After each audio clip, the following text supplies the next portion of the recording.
Well, being ranked was a lot of fun for a couple days.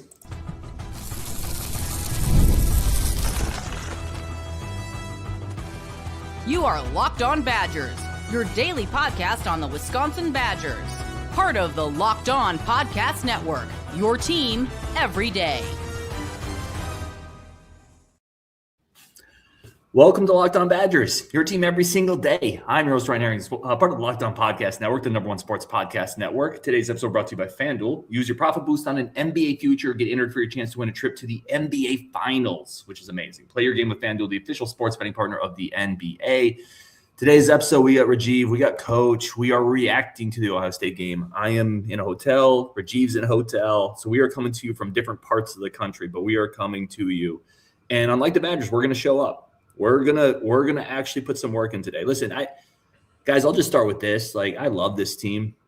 That was embarrassing. That was a bad effort. They played down once again to an opponent. It's not that Ohio State should never beat you. This version of Ohio State should not wax this version of the Badgers. And I thought there was effort issues from the jump. And I'm really frustrated. That was an embarrassing loss for a team that should be better than that and should be past this. Rajiv.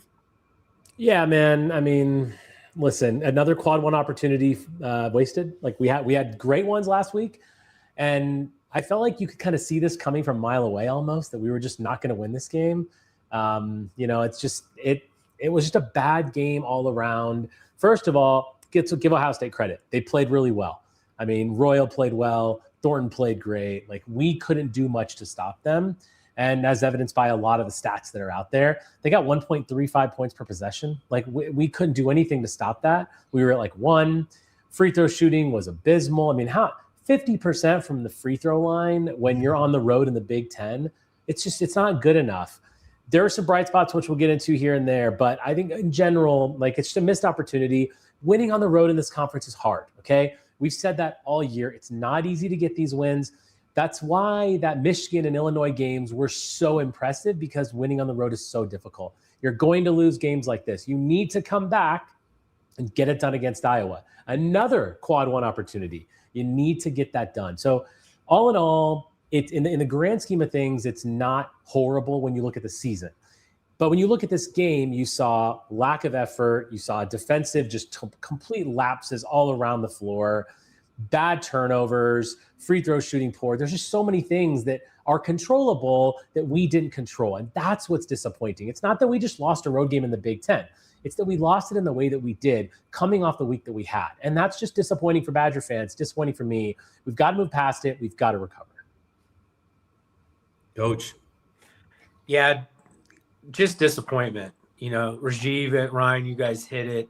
A couple of our listeners have made comments. We talked about it last week. Just inconsistency from game to game, opponent to opponent. They were just never locked in. To Rajiv's point, and Ryan, when you and I were texting, you go 8 for 16 from the free throw line when they're a top 20 in the country free throw shooting team. That just tells me today they just mentally were not there. They were not locked in. Giving up 86 points to an Ohio State team that doesn't even have their second leading scorer, that they just lost recently to a hand injury. Just overall, just a very dismal performance, both offensively, defensively, from a scouting report perspective. It just was not a good night. Yeah, I think a lot of the points that Rajiv made are very correct. It's hard to win on the road. You dropped one to Ohio State. This is an opportunity. I'm not frustrated by losing. I kind of thought we would lose this game. I'm just really frustrated by the effort, by the showing, by the intensity, by the mental mistakes. This is a team that, again, every time they get going, and even in this game, there were moments like this. Every time they get going, it feels like they get too high on their own supply. They get a little too overconfident. They don't do the little things. We saw plays in this game that there was a drive by Blackwell where he had the rim and then just pulled it out and then turned it over because he just dropped the ball. There was a play by Andrew Rohde, a fifth-year senior, where he doubled off the hottest shooter on Ohio State to do essentially nothing on defense, and they just hit a three. There was a pass by Andrew Rohde on a 3-on-2 break to nobody. He threw it up like he thought Hayden Jones was LeBron James. There were just plays in this game that are incomprehensible to me. And you're right, Rajiv. Tip your cap to Ohio State. They played well. They hit shots. But we were just our worst enemy today. And if we had lost 87-84, this show would be frustrated and would be like, what an opportunity. But they played hard. It is what it is. They got completely walloped. And that's why I don't believe this team. I don't trust this team to make a run in March. It is just one game, but they're not consistent enough. And it's hard to trust them because of that. Yeah, we gave up 62% three-point shooting in the second half to Ohio State. And listen, that's great shooting by them. That being said, a lot of those were just open threes because they were defensive lapses. And time again, we got a little bit of momentum. Like, ooh, we're within 10, we're within 12. And then we got excited. And then all of a sudden it's like, oh, no, they're just going to get a wide open three from Devin Royal or a wide open three from Bruce Thornton. Or Bruce Thornton is going to just use his physicality to drive in the lane. Or they're going to give up an offensive rebound. Like, we just couldn't get out of our own way. And if you are going to face a team that's shooting 52% from the three-point line, which they did tonight, 62% in the second half, you can't turn the ball over 12 times. We had 12 turnovers. Like, that's uncharacteristic of us. And when we played those great games last week, we had 10 turnovers combined, I think, in those two games. That's going to kill you. So if you're going to have a night where the team's going to go crazy and shoot that well, and you're only going to shoot 26%, you can't make the free throw mistakes. You can't make the turnover mistakes. You can't have the defensive lapses because you can actually stay in games with those effort plays. And we talked about that a lot. It's just like if you're going to have bad shooting nights, but this team has shown that it's built to be able to get by those tough shooting nights because they don't make other mistakes. But tonight that they did. And that's why they lost that game. And if any game that they play like this, they're going to lose. And that's just disappointing to see. But it just can't happen. I've said before that this team seems to take 2 steps forward and 1 step back, which is okay over the balance of the season. This was a step back after a massive leaps forward. You've got an Iowa game coming up. That is the game that's statement. Make the statement, get a quad 1 victory, win at home, and then you've got much easier opponents the rest of the way that are road games, but still winnable games, and that can kind of push you into the tournament. We've got to take that step forward. This is just disappointing, and this is going to happen. It's just going to happen sometimes, but not to this degree. And I feel like that's where I'm a little upset about it. No, and that's where I was going to go, Rajiv. You hit on it. It's hard to win on a road, especially in the Big Ten. We both know that. That like our listeners are pointing out, you guys have both made mention to it, just the lack of energy and fight and will tonight. They just kind of just rolled over. I hit it on it earlier, but the lack of defensive intensity, like Rajiv said, they shot it well from 3. Well, because 3/4 of those were uncontested shots. Just everything was too easy, just inexcusable effort and focus. And I think that's what makes it frustrating. It's okay to lose, but just when you don't give your normal effort, that's, I think, is where the frustration comes in. Yeah, and I really quickly want to throw this comment up and get your guys' quick thoughts on it too. And then we got to take a quick break. By the way, Coach JB, who is a very unique and awesome and fun character, says he loves your commentaries from Duluth. JB's good people, man, having met him.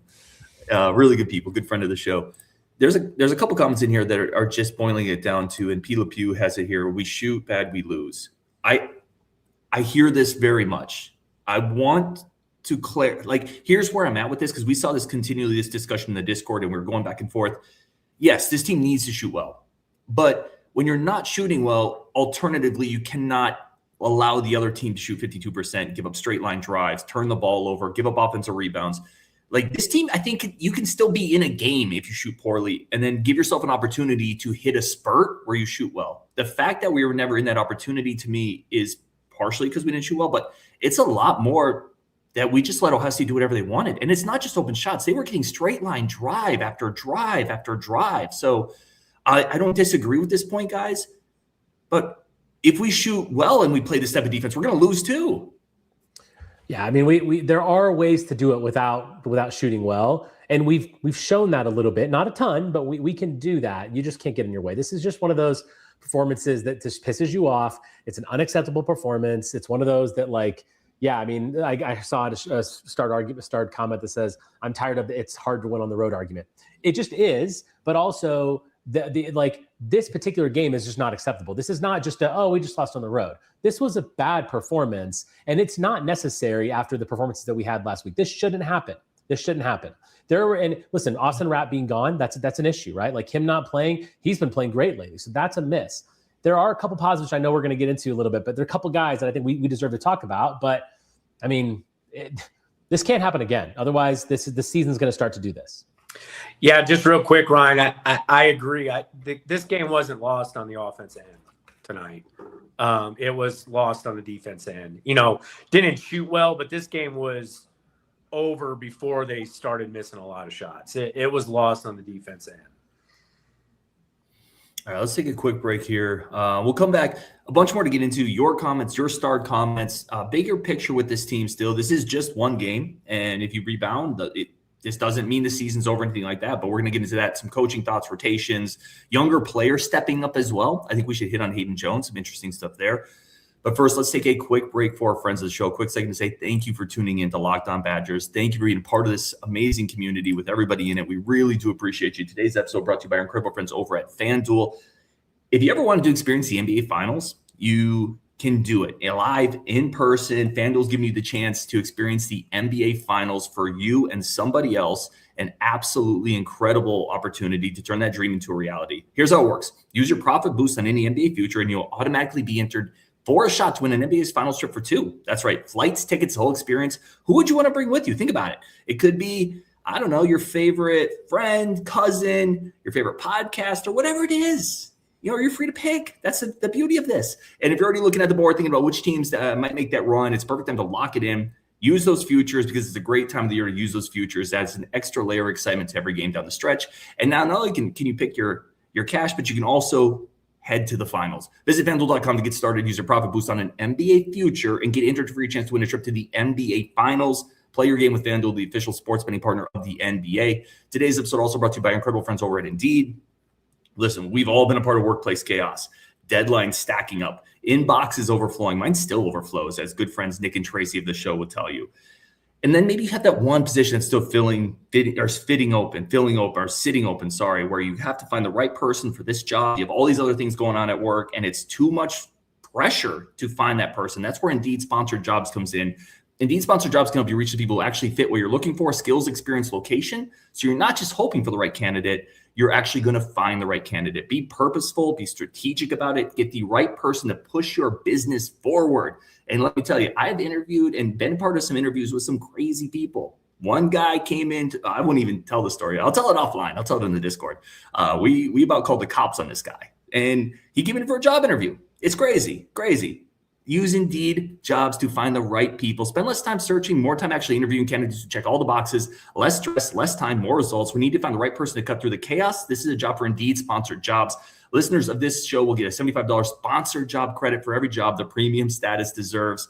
Indeed.com/podcast. Just go to Indeed.com/podcast right now. Support our show by saying you heard about Indeed on this podcast. Indeed.com/podcast. Terms and conditions apply. Need to hire? This is a job for Indeed Sponsored Jobs. All right, let's come back into this. Coach, let's lead off with you here. Where does this team go from here? Is this a one-off? Is this something that lingers? Is this just what this team does? Plays down to moments, plays up to moments? I think the disappointment about tonight is we don't know on a given night the way this team is going. And, what's very frustrating is Purdue lost earlier. Iowa is up 3 on Nebraska with 27 seconds. They would have moved into a 3-place tie for third place if they would have handled business tonight. And to what you guys were alluding to earlier, it's just the up and down nature. If you want to get to the upper echelon, you want to be a second weekend team in the tournament and stuff, you just cannot have these types of performances. It just hurts. Rajiv, big picture, does this change anything for you? I think that one thing that we've seen a little bit this season to strike a little bit of a positive tone, it's that we have seen when we've taken steps back. So that Minnesota first half, that Indiana first half, obviously we finished that game pretty strong. We've been on a good run since then. Greg Gard and this team have shown the ability to make some adjustments and to come back from these big steps backward.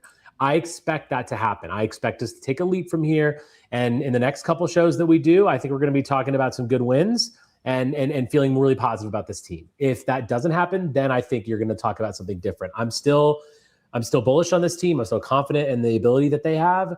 This was an off night. We need to recover. And basketball affords you that opportunity. You get the chance to recover and improve things. And I do expect that to happen.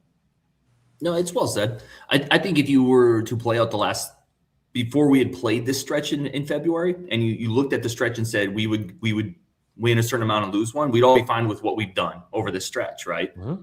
So we are much like we were to some degree creatures of the moment after we beat MSU. We're a little bit living in the moment after this type of loss. Big picture, this team has still done what they needed to do and then some in February. I will also say, if you want to be positive and have some optimism, this team plays up to moments. Well, all of March is a moment.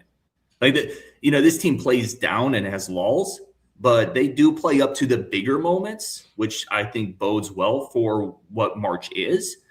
I think, not to belabor anymore on this game, I think the other thing that frustrates me with this game, guys, and then maybe we can get into some rotations, players, what's next. I think the thing that frustrated me is they never really made a run. Like they just got on the mat and stayed on the mat. And I gave them so much credit against Michigan State for doing that to Michigan State. And I said that's a culture thing, right? Like put Michigan State on the mat and keep them there. I was just frustrated. It never felt like it. This isn't fair for me to say, but it never felt like it really mattered. Like they never really put a run together. And that was a little frustrating to me, guys. Yeah, this is just one of those games where we're just going to look back and say, bad game, move on. How we move on from this against Iowa, it's going to tell us a lot about this team. And that's what I'm looking forward to now because, there's not much to take away from this madness. Give me something, Rajiv, then we'll go coach, something that you liked out of here. Hayden Jones, welcome to the team, my friend. Absolutely great. I mean, just overall really good performance. It was relied upon. 16 minutes, 6 points off 4 shots, 4 rebounds. I mean, that's the kind of performance that we needed from him. And listen, it's confidence with him. Like he played out there. Obviously, Rapp not being in there, he was able to provide those minutes. Get 16 minutes for Hayden Jones is fantastic. That's really, really exciting. That's a big, big bright spot for me today. Really happy that he got that opportunity and he played hard defensively on ball pressure. I thought he played really well. Like he moved his feet well. He was in the game. A couple bad decisions here and there, but he's a freshman and he's playing. He's getting minutes. That is a player for the future, and I'd like to see him. Let's dial down those Janicki minutes and keep dialing up the other guys' minutes, and this is one of those guys. Coach, I want to put this comment up. Scott says, "Stop it, Ryan. You can't put pearls on a pig. We got our asses kicked today." That's why if you look at the topics list, there's normally a topics part that says what went right. That's not on there. There are just a few tiny things we want to hit on. Hayden Jones, I think, is absolutely one of them. Coach, anything else you look at and you thought, man, I like that. Well, Rajiv took the one bright spot in terms of Hayden Jones, but I would say, and the comment on here right now, Carrington in the second half played really well. Mm-hmm. He got it going from 3, but I thought defensively, his on-the-ball defense, he showed the only guy who really showed effort tonight on the defense end, trying to get over screens and guarding. I thought he did a really good job with that. His first half was not good, but he did bounce back and showed fight in that second half, which, let's be honest, guys, there wasn't a lot of other pushback or fight from the other starters in that second half to what you were talking about earlier, Ryan. It's just that's what's the disappointing part of it. It just never felt like it mattered. They never felt engaged. There wasn't a lot of energy out there tonight. And so, there's not a lot of positives, but I do think Hayden Jones and BC playing the way he did in the second half are 2 things that are positives from tonight. BC playing aggressive, by the way, is really nice. Like he took the game. He took it upon himself to try to make plays, play defense and make threes. And he did that. Without him, we would have lost by 40 probably. I mean, so yeah, kudos to him. Yeah, the second half he played hard. Also getting after it on the offensive glass. He had a moment where he forced another possession. He played hard. There was a moment in the first half, Coach, you and I were texting. You come out of a timeout and you have an opportunity really to get a 2-for-1. But at a minimum, you need to get a good look there. And instead, they had a shot clock violation. It was just a microcosm of the entire game. You and I were losing our minds over that. Really quick on Hayden, I do want to point out, and I swear it's not me trying to be. He scored 4 today. That's as much as Janicki has scored in a month. Janicki scored 6 in January 17th. Like, my only point in that isn't, again, that Janicki can't play. I think we all are fine with Janicki getting a role, but maybe this is a springboard for Hayden Jones, who might show a little more offensively, to progress down the stretch. Maybe he turns what he did today into a 10-minute role, to Rajiv's point, down the stretch, and then he gives you a little more offensive juice than a guy like Janicki has been able to give you. That could be a benefit. That could be a real benefit that comes out of this game, where he wouldn't have got those minutes otherwise, right? If this didn't turn out into a blowout. So I think potentially that's a benefit there, guys. Yeah, and Rapp being out also gave him more of those minutes too, and like that, it just increased his ability to get in the rotation. Totally agree. I mean, we saw Braden Carrington's minutes increase over time, and so now I think if you get Jones out there, and we kind of there's just no reason for Janicki to be in the rotation. I'm sorry. He doesn't belong in there. He doesn't, because what is he giving you defensively? Braden Carrington can give you that. Hayden Jones can give you that. They can give it to you on the offensive side too. I'm sorry, Greg Gard. Enough is enough. He doesn't need to be in the rotation. He does not. I think, to build on what Rajiv was saying, I agree that the reason Janicki has been getting the minutes is defensively, but tonight he was not very good defensively. He gave up he got lost. His offensive player gave up a couple of threes, got taken to the rim once on a straight line drive, and then was posted up where the guy basically backed him into the rim, laid it in. And the crazy part in that first half, when things weren't going well or whatever, Janicki played something like 8.5 minutes in the first half. He didn't play much in the second half. Like, why is he playing half of the first half? Like, I didn't quite understand that, because if he's not, we know he's not going to give you much offensively, but if he's really not giving you much defensively and on the boards, could those minutes be more useful somewhere else? Yeah, no, I agree. And the other one, I've been a guy who's been higher on Rhodey than a lot of people. I still like what he can do inside of the ecosystem of this offense. This was a bad game, and there were he is making difficult passes to young big men that have no chance at catching it. Those turnovers are on Rhodey, period. Those are on Rhodey. You can't throw those difficult bounce passes in traffic to big men who they're not going to catch the ball. They're not going to. So he needs to dial it back a little bit. Like, the passing acumen and the creativity are there, but they're there in a way that now is causing turnovers. Dial it back, make the simple play the role. And this was just a bad Andrew Rhodey game as well. And you saw it. Greg Gard benched him after that turnover, that really bad pass. He was out for a while. Like, there was a message sent, and I think Greg Gard sent that message through some of his rotations today, for the record. Yeah, just to point out, Boyd, Blackwell, and Rhodey there were 9 turnovers between the 3 of them. They each had 3 turnovers. That's just, I mean, we all know it's stating the obvious, but that's not conducive winning basketball, and you cannot have experienced guys like that with that sort of stat line in a game like that on the road. Yep. Let's take a second for our friends of the show. Come back. Your comments, including in the chat, let us know, has this game changed your big picture perception of the team? It was a really bad loss. It's also just one game, and they're a few days off beating Michigan State and beating them down. Let us know in the chat, has this game changed your big picture perception, or is this team just who you always thought they were? That's coming up next on Locked On Badgers. First, a quick second for our friends of the show. Quick second to say thank you for tuning in to Locked On Badgers. I'm Kalia Butler, host of Locked On Women's Basketball, and this is Mazda's Women's Basketball Snapshot, celebrating the work no highlight reel can ever capture. Dawn Staley and South Carolina remain on top of the SEC standings after handing Tennessee their worst defeat in program history with a final score of 93-40. In the 43-point win, South Carolina shot 69% from the field. Tessa Johnson had a perfect shooting night, scoring 24 points, shooting 4 for 4 from the floor, including 2 threes, and made all 4 of her free throws. And UCLA remains undefeated in Big Ten play, topping Michigan 69-66 as Player of the Year contender Lauren Betts put up a double-double, scoring 16 points, collecting 16 rebounds, and adding 5 assists and 3 blocks. These moments are earned off the clock, those long before the lights ever come on. The sweat, the fakes, the doubt, the scrapes, and coming back for more every time. Mazda puts the same drive into every detail. Wins define the moment, putting in the work, that defines you. There's more to a Mazda because there's more to you. All right, guys, let's get back into this. Let's get some questions. Coach, I'll start with you on this one. Again, we always take these questions and we kind of give them to each person individually. That way we can get a bunch of questions in. I think this works better. How much of this, Coach, do you put on missing Steven or Austin Rapp? That's from Steven. I mean, obviously, I think because he's been playing so well, I think it kind of disrupted the rotations, the flow.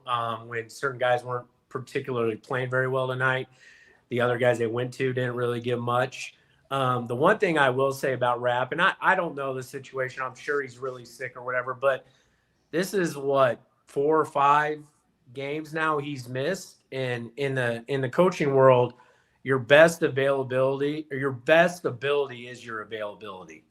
And, Rapp needs to be available to the Badgers more than he has been, because obviously we talk about the depth, and when he's not in there, it's a big hole, because they're thin as it is. So if you don't have somebody like that, especially to Thomas making a good point, it gets his zone. He would have been another floor spacer out there that would have extended the zone out a little bit. They kind of packed it in and took away the shooters, and the ball movement wasn't very good. It kind of stuck, and we saw the results of that. Rajiv, how worried are you that this, as Z Badger says, this type of performance could happen in the tournament? Oh, I'm very worried about it, for sure. Like, this is absolutely one thing that could happen. I would like to think, and this is wishful thinking on my part, I would like to think that I said that, like, guard's been able to have these steps back and take big leaps forward. We have grown every time we've had a big loss. So I expect it to be another thing. I think of it as like, we're taking steps up, and even if we fall down, we're still better than we were at the beginning of the season, and that's only going to get better. We got to be playing our best ball in March. I do have confidence that we can do that, but of course, with this team and their shooting and defense, and sometimes, like as Coach said earlier, you just don't know what you're going to get. Yeah, it worries me. I will say this, though.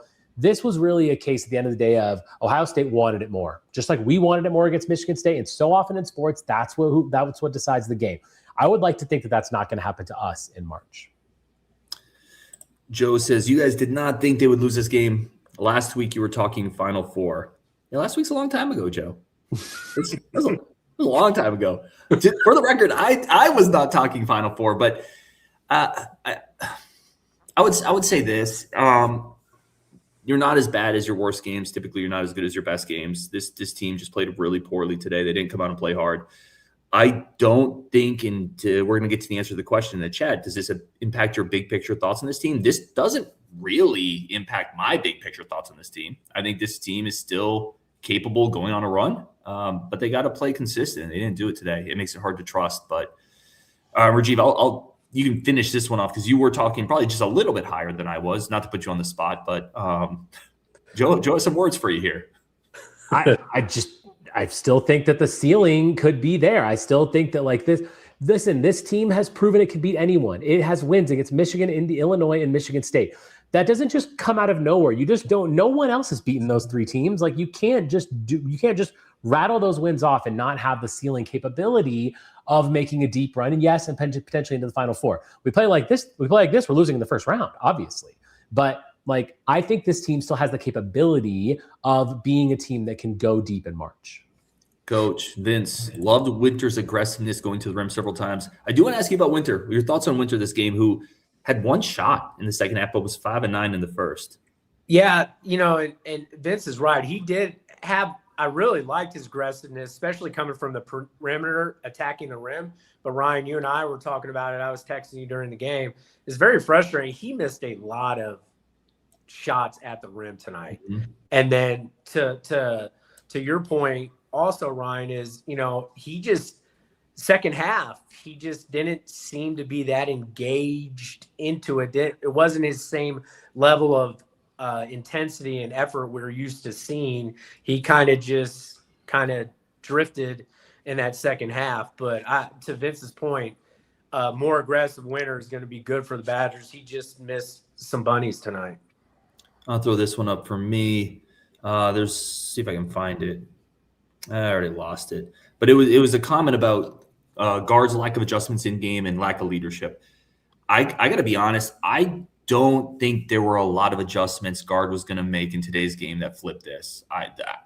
If your guys are just getting lost on defense, they're not communicating. There were plays where there just was no communication. Boyd and Winter had one where they gave up an open three in the wing because they didn't communicate on a pretty simple pick and roll action that Ohio State exploited. There were just horrendous turnovers. And what's the adjustment for guard on that? He went deep into the bench. You saw Hayden Jones. There's not a lot of other answers for a guard to flip to. He benched his starters for a significant amount of time. Maybe you could argue he left Blackwell on the bench a little too long in the first half, but he did that same thing against Michigan State with 2 fouls, and it worked out great. I just think, again, I've said this before, and people disagree with me. That's totally fine. Disagreements are great. I think this is more on the players. I don't think the players came ready to play, and I don't think there's a ton of adjustments for guard there. I mean, I'll kick that to you guys too, because that's kind of a bigger picture question. But to me, this is more on the players, and I don't think there was a Bud and Greg guard could have flipped. There was definitely a game earlier in the season where I would say, like I've said, that it was on Greg and it was on Greg guard, but this was not one of those for me. I agree with you completely that Ryan, this was on the players for me. I agree, Ryan. Two things I'll kind of point out to that is I really liked what Ohio State did, how they really switched things up defensively. From possession to possession. I think it threw the Badgers off. I think it took them out of their aggressiveness, their rhythm offensively. I would have liked to seen that from the Badgers, especially in the second half when things weren't turning around, try something different. They did go to a zone a little bit later, but it was almost too late. The only thing I'd point out, Ryan, you talked about it earlier, that I was really frustrated is that last possession at the end of the first half, 50 seconds left, Badgers have the ball. You have an opportunity to get 2 for 1. It's a 12-point game, so you can get that under 10. And they come out of a timeout, and Boyd dribbled for 15 seconds, and Carrington dribbled for the last 15 seconds on the left side of the floor. The ball never left the left side of the floor, and they didn't even get a shot off to the rim. So then by the time Ohio State took possession of it, there was only like a 3.5 to 5 second shot clock differential. They held on to it smartly till the very end, forced up a shot, got an offensive rebound, and that was the half. So you only got one possession out of it with 50 seconds left in the half, and you didn't even get a shot off. That to me was very frustrating to watch. Yeah, that's a great point. I mean, because those are those moments inside the game that help decide it. Everybody gets focused on the end of the game, and it's that moment before half where you get 2 buckets there. You cut that to 8, and then you go into halftime with momentum. It's the perfect 2 for 1 situation. It's kind of like in football when you have the ball right before the end of the half and you're getting it to start the third quarter. It's very similar to that, and I just thought that was a missed opportunity, especially when you're down 12, to try to gain some momentum.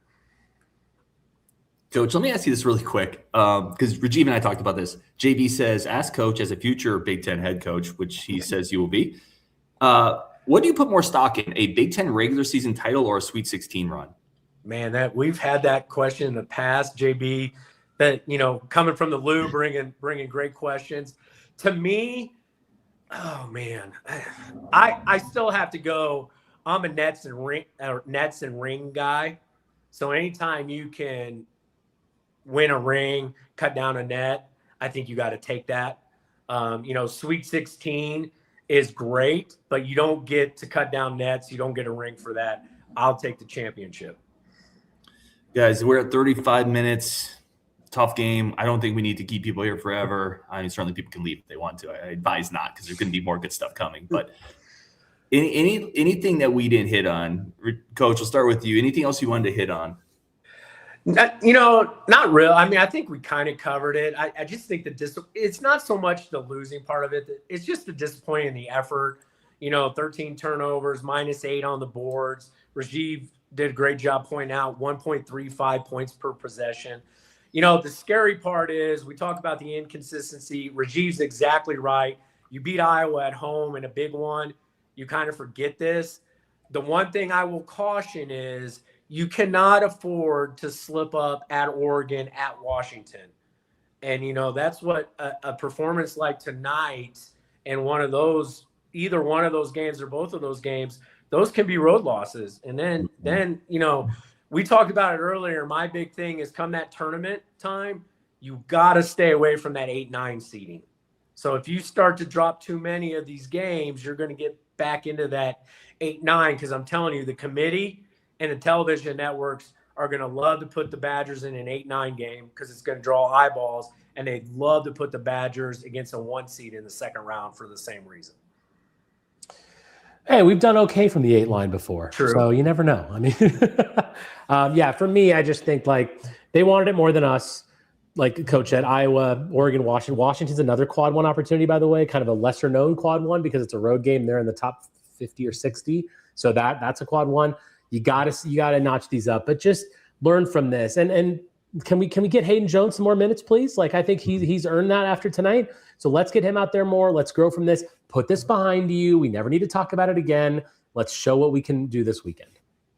Yeah, not a ton to add there, guys. As always, appreciate you guys coming on. I would just say you just move on now, right? Okay, we it sucked. It stinks. We're upset. It is what it is. You move on now. And if you look at the totality of March, February, the Badgers have still done a tremendous job with what has been presented in front of them. This has been a successful March, or February. I keep saying March. This has been successful. It has been. But now you just got, as Rajiv said, and as Coach said, you got to move forward. You can't let this loss beat you again. So it stinks. Move on. Get better. This team is definitely better than this, guys. We know it is. They know it is. So now it's about moving forward.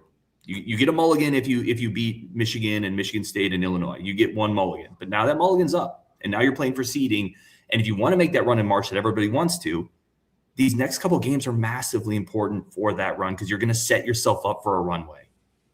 Yeah, and I think all of us are in agreement. I think the blame tonight should go to Mike behind the mic because he did not go to Columbus for the game. Yep. He was there against Michigan State, and the Badgers had one of the best, if not their best performance. So I forget the players, forget guard. This is on Mike. Yep. Mike's fault. Yes. And I was always in the chat. Say thank you to Mike, who continues to manage all the comments. He's awesome. Say thank you to Coach Gauthier, who takes time out of his day to jump on these shows and bring knowledge that is just awesome, right? Context and perspective. And then obviously Rajiv over at the Buckeye Report. Go watch him and Justin break everything down as well. On Wisconsin, tomorrow we got Coach Anderson Derry coming on, breaking down defensive transfers. Is Liam Danitz going to be a star for us? So some good stuff tomorrow. Also, I think a surprise guest coming up next week or on Friday. So stay tuned for all that. As always, on Wisconsin. Appreciate you so much in the community and the people in the show. Rajiv, how are we feeling today? We good? We good wrap up? Yeah, pretty good. Okay, we'll wrap it there on Wisconsin. Yes, Coach. I'm looking forward to when Rajiv has his audio portion this week. I love what Justin and Rajiv do, so I'm looking forward to that. Everybody, make sure you tune in for that. Heck yeah, thanks, man. On Wisconsin, and we'll talk to you guys tomorrow.